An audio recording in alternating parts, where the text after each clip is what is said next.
Di organisasi dimanapun di dunia itu musiman.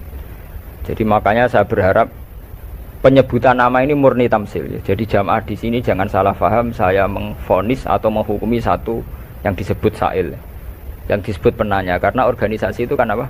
Musiman.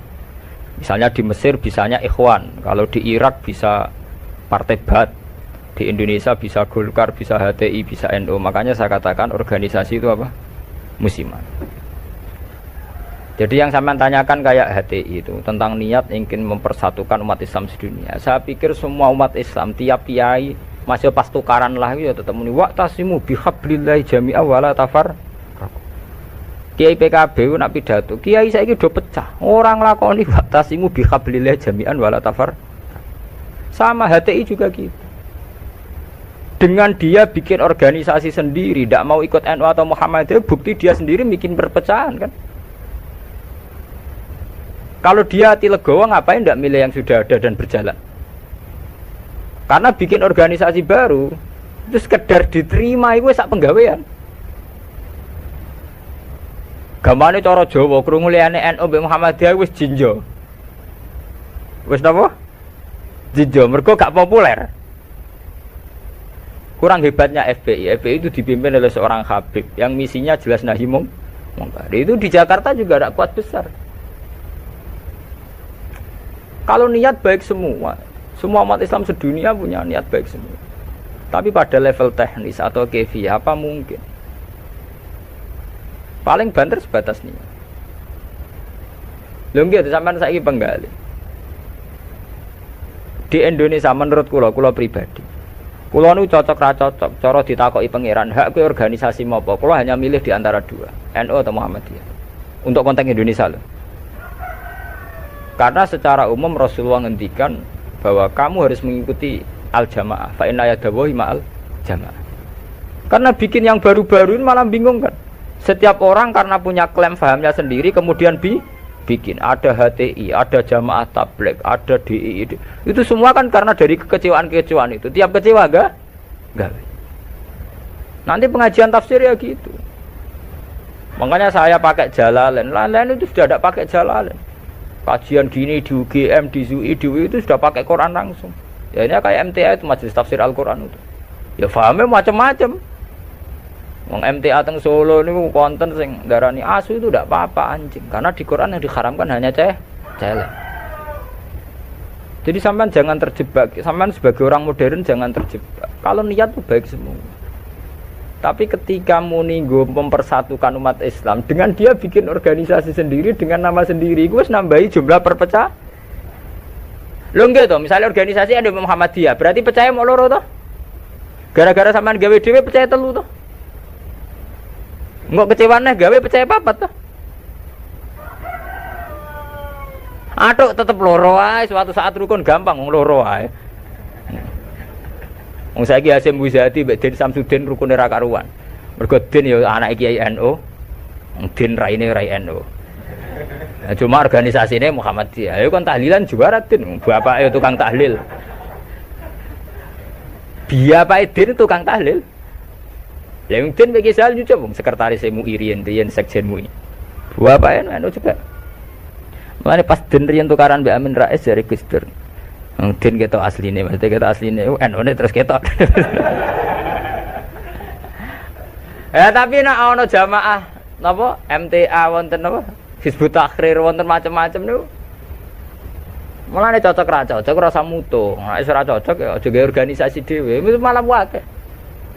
Kula nu kenal mbek Dirjen Depak, sering minta saran sama saya Dirjen Depak di Jakarta.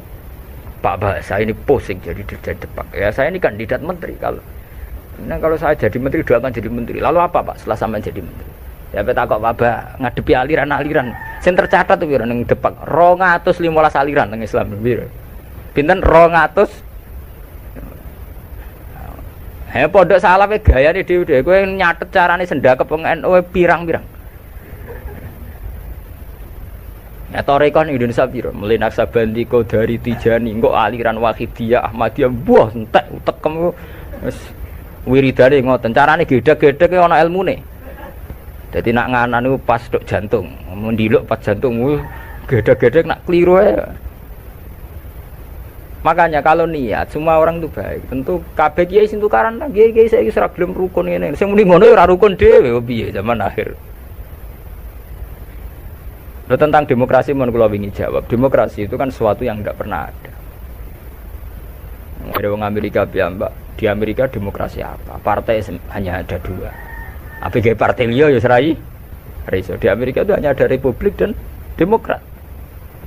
Makanya pakar-pakar demokrasi di Amerika itu. Negara demokratis sejati itu Iran, partainya nganti 200. Amerika itu kan demokrasi, tapi orang tidak punya pilihan. Mau tidak mau ya harus demokrat atau republik. Demokrasi itu kan orang boleh menentukan pilihannya sendiri, tapi kan orang itu kumpul orang banyak. Makanya di Inggris itu pernah jadi polemik begini. Pemilik tanah itu boleh ngelola tanah semaunya. Ya, tapi misalnya sekarang terus digawe contoh ono seniman gawe WC nang arep omah terbuka. Dadi nak nguyah ngising ya udah ning tanahe dhewe. Lah tanggane nyoal gak iso wong ning tanahe dhewe. Akhirnya dirubah konstitusi ini. Boleh mengelola tanahnya sendiri yang tidak mengganggu orang lain. Akhirnya mergo ditambahi kan. Lah demokrasi ya ngono. Orang boleh menentukan sikapnya sendiri. Lah nek sikapnya mendemeni bojone wong. Padha karepe misalnya. Bojone wong ku ya seneng kowe ya seneng. Selingkuh ora halal. Mergo orang boleh menentukan perilakunya sendiri. Makanya kriteria demokrasi itu di baratlah demokrasi adalah hak untuk hidup, memilih agama, memilih kepercayaan. Tapi tetap pada bingkai aturan. Cuma aturan itu yang mereka tidak mau, milih Islam atau apa, milih konstitusi hukum positif, yaitu hukum-hukum legal ilegal. Tapi tidak bisa hidup tanpa aturan, tidak bisa, karena tentu kita terkait sama hak orang lain. Misalnya gue di tanah tanam di, nah, misalnya terus gue gawe WC ning ngarep terbuka, uang nggak ya? Nah, sama itu yang kita pikirkan. Tapi saya lebih tertarik pertanyaan yang pertama. Jadi sampean jangan pernah ya, tertipu oleh berbagai jargon organisasi baru yang ingin bikin lebih baik. Karena itu hanya jargon saja, hanya kampanye saja. Faktanya tidak mudah. Wong NU yang wis suwi lahir, Muhammadiyah suwi lahir kepengen ideal atau ideal? Apa meneh organisasi anyar. NU lahir mulai Mbah Hasim. Iku wae proklamasi ini napa jenenge peresmiane. Lahirnya sedurunge zaman tahun 11 12 zaman Syekh Doni Mekah, golongane Mbah Muhaimin, golongane Mbah Hasim zaman Gamal Samratul Raudhah teng Mekah. Niku ora tau ideal. Muhammadiyah ya ora tau ideal, pemenang gawe anyar. Lah kados HTI ini aku lu kenal mbek cacah HTI, sampean nak pengamat. Aku akrab sedanten kanca-kanca kula HTI ini ku atas sing kenal kula. Genane wanita-wanita HTI iku demo pro poligami. Mergo dekne risau poligami kok disoal. Zaman rame-rame nek agim poligami akeh demo anti poligami. Lha iku perempuan HTI iku demo pro napa? Poligami. Nggo nunjukno nak syariat Islam ngolehno poligami. Tapi ditakoki wartan. Apa betul ibu ikhlas kalau suaminya berpoligami? Ya ora siap tenan. Urusane pernah. Wong Islam kabeh tentang poligami itu kan murni perasaan saja. Artinya wong wedok nentang. Nah cara aku rasa ditentang ora kuat. Mbok olehno ora kuat. Ya sampean poligami mulai dhisik santi tak roh nak halal. Tetap dora poligami kan butuh dana bareng kan.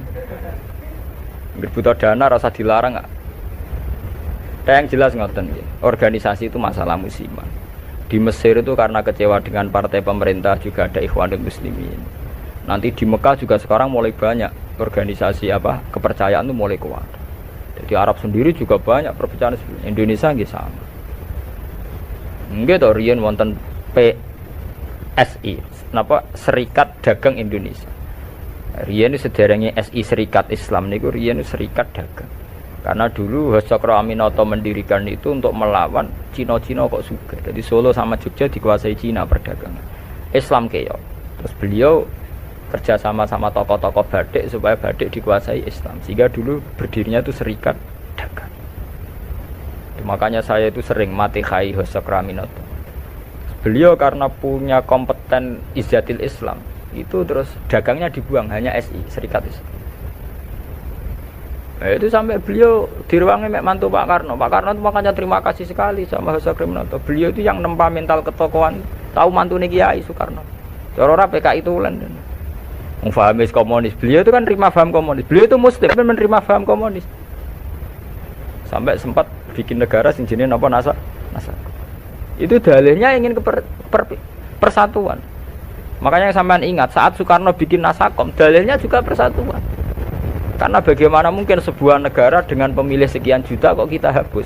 Paham komunis di Indonesia itu sekian juta. Masa kita hapus? Atas nama demokrasi karena PKI partai besar kita rangkul. Soekarno bikin negara yang bernama Nasakom di bawah Nasional Komunis Islam. Tapi apa yang terjadi? Justru dengan mengadopsi Nasakom itu, justru dengan menerima PKI malah terjadi berdarah. Itu harus jadi pelajaran betapa niat baik kalau nggak dibaringnya dengan teknis yang baik. Iku ngono, kudu gale ke seneng kiai men sering sowan. Justru sering sowan mari tukaran mbek bojo. Bojo ora tau mbok salami templek 20.000 kan men mbok kakekno kiai malah cemburu kan. Lho kula kiai itu ngomong dadi adil lho. Padahal sowan kiai maksudnya anut syariat kiai wa asiruhunna bil ma'ruf. Nah mbek bojo kumpuli sing adil. Jadi kita harus konsisten dengan syariat sing dianjurkan Quran. Kalau Quran bilang wa asiruhunna bil ma'ruf kita bilang begitu. Titik. Bahwa ada hukum sosial wong sowan kiai sowan apa kiai ini kudu konsisten. Pengen gak ngekek aku dhuwit bojomu wis luweh-luweh ta. Kudu mbok takokno, nek sing sawane pas-pasan kudu mbok takokno. Tapi terus ora salam tempel ora wis ora paten. Tapi yang penting kan kita sesuai sunnah Rasul.